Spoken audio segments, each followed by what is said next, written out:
maiores enciclopédias e livros, incluindo publicações cristãs. Aqueles que hoje se denominam palestinos são árabes, por berço, língua, religião islâmica e cultura. A origem do termo Palestina provém dos filisteus, os arqui-inimigos do antigo Israel. Em 130 d.C., os romanos reconstruíram Jerusalém como uma cidade pagã, tendo um templo de Júpiter no lugar do templo judeu. Provocados à rebelião, 500.000 de judeus foram mortos e milhares escravizados. Os romanos, irados, renomearam a terra de Israel, batizando-a de Síria-Palestina. Assim surgiu o termo palestino.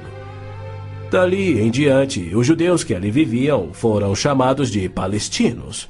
Na Segunda Guerra, o exército britânico tinha uma brigada palestina composta por voluntários judeus.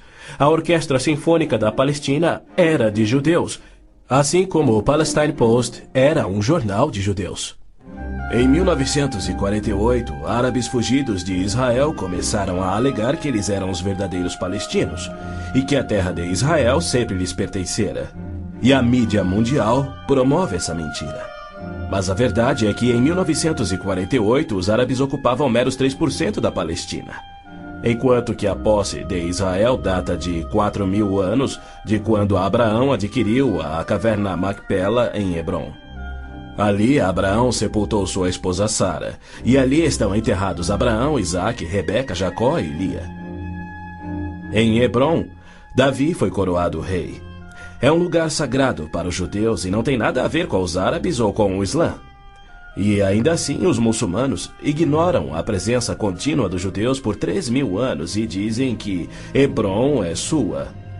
Construíram uma mesquita e estão determinados a expulsar todos os residentes judeus. Há meio século, o mundo convive com o problema de centenas de milhares dos autodenominados refugiados palestinos da guerra pela independência em 1948. Em mais uma mentira típica, a mídia internacional acusa os judeus de impiedosamente desalojarem a população nativa. Mas, na verdade, foi o alto comando árabe que os instruiu por rádio a deixar rapidamente a Palestina enquanto eles massacrariam os judeus. Uns 350.000 fugiram. Muitos ficaram. Os que ficaram hoje são cidadãos israelenses e atualmente compõem uns 16% do eleitorado de Israel. A Jordânia anexou o território palestino designado pela ONU, expeliu todos os judeus, destruiu as sinagogas judaicas e renomeou de margem ocidental as terras conhecidas por Judeia e Samaria desde os tempos bíblicos. Apesar dos milhões de dólares em jazidas de petróleo e uma área terrestre 700 vezes maior do que a de Israel, as nações árabes se recusam a aceitar quaisquer refugiados de 48 e a dar-lhes vida normal. Somando milhões devido à sua alta taxa de natalidade, hoje eles são restritos a vergonhosos acampamentos de refugiados em Gaza, Jordânia, Líbano, Síria e na margem ocidental. Estes infelizes são mantidos assim para que seu infortúnio seja exibido como propaganda. Por outro lado, o recém-formado Estado de Israel, cuja população somava 600.000, absorveu rapidamente 820.000 refugiados judeus que fugiam das terras árabes, onde por 13 séculos, desde o advento do islamismo, eram sujeitados a surras e cusparadas nas ruas e mercados. Centenas foram brutalizados ou mortos pelos muçulmanos em surtos imprevisíveis de violência e tiveram suas posses confiscadas. O renascer de Israel propiciou um refúgio acolhedor para o qual fugiram. Israel já assimilou milhões de imigrantes. Mais de 1 milhão de refugiados ficaram sob o domínio de Israel nos acampamentos em 1967, na Guerra dos 6 Dias. Israel lhes oferece terras estatais, eletricidade, água, esgoto, pavimentação e escolas, e já construiu 9 complexos residenciais para abrigar 10.000 famílias. As nações árabes, incrivelmente, se opõem ao auxílio que Israel oferece aos seus refugiados. Ainda mais incrível é que as Nações Unidas adotam anualmente as seguintes surpreendentes resoluções. A Assembleia Geral exige que Israel desista da reintegração dos palestinos na faixa de Gaza. A Assembleia Geral conclama novamente a Israel para que se retraia de quaisquer ações destinadas à reintegração dos refugiados palestinos. Se formos analisar a história, Jerusalém sempre foi a capital de Israel e seus reis. Hoje em dia, cedia ao seu parlamento. Porém, embaixadas estrangeiras se situam em outros pontos.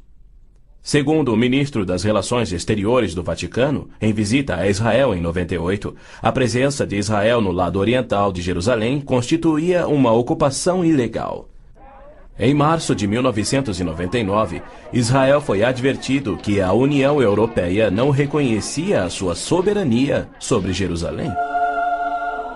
Numa bula papal do Jubileu de 2000, o Papa João Paulo II rejeitou novamente a soberania israelense sobre Jerusalém. Em fevereiro de 2000, o Vaticano assinou um acordo com a OLP, no qual se pedia garantias internacionais de que Jerusalém fosse mantida sob controle internacional. Os maiores inimigos de Israel são o Islã e o catolicismo romano. João Paulo II tem calorosamente recebido o fascínora Yasser Arafat diversas vezes, até mesmo quando estava no auge de sua carreira como um dos assassinos e criminosos mais notórios do mundo. É claro que João Paulo II tem piamente condenado o antissemitismo, como lhe cabe fazer.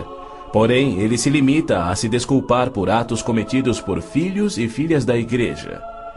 E ele nunca, jamais, admitiu que os judeus e evangélicos martirizados na Inquisição o foram por política oficial da Igreja e seus papas.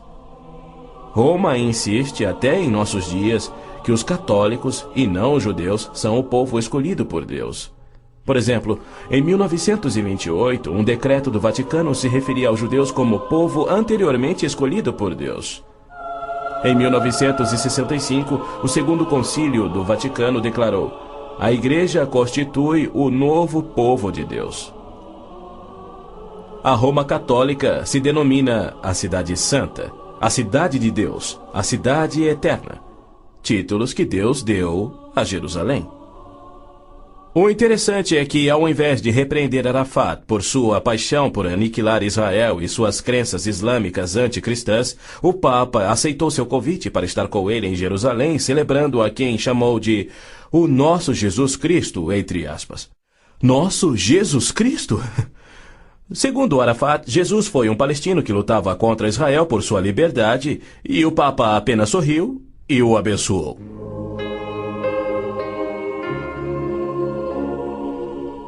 Os judeus culpam a Cristo e aos cristãos pelo antissemitismo do catolicismo romano. Mas o catolicismo, com seu falso evangelho de obras, sacramentos, purgatório e indulgências, não representa o cristianismo bíblico. Nenhum cristão verdadeiro poderia ser antissemita. Jesus foi um judeu.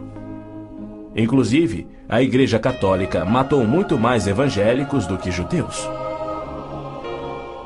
O Papa Inocêncio III massacrou por completo a cidade de Béziers, na França. Morreram cerca de 60 mil cristãos albigenses.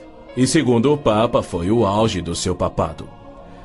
Os exércitos dos papas levaram um século para exterminar os albigenses e o mesmo destino foi imposto aos valdenses, huguenotes, husitas e outros. No massacre de São Bartolomeu foram chacinados 70 mil huguenotes, mais 200 mil foram mortos depois e 500 mil fugiram da França para salvar a vida. E como estes, há muitos outros exemplos. Hitler não assassinaria os 6 milhões de judeus se os séculos do antissemitismo romano não tivessem preparado o caminho.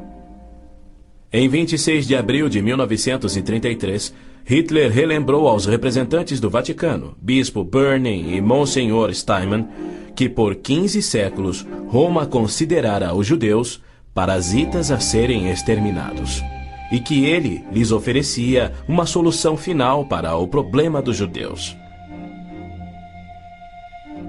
Antes de se tornar o Papa Pio XII, o cardeal Eugênio Pacelli, núncio papal da Alemanha, entregou dinheiro do Vaticano a Hitler para formar o partido nazista.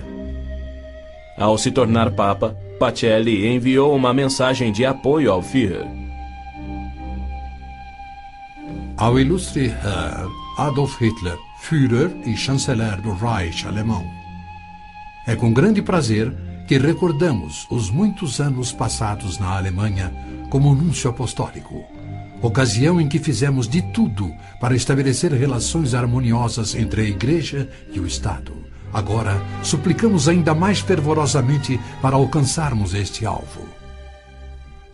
Era 1939 e os abusos de Hitler, bem como suas intenções para os judeus, já eram conhecidos em todo o mundo.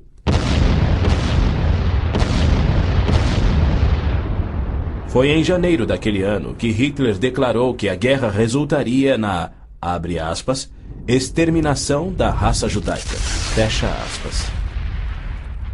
Die Völker noch einmal in einen Weltkrieg zu stürzen, dann wird das Ergebnis nicht der Sieg des Judentums sein, sondern die Vernichtung der jüdischen Rasse in Europa.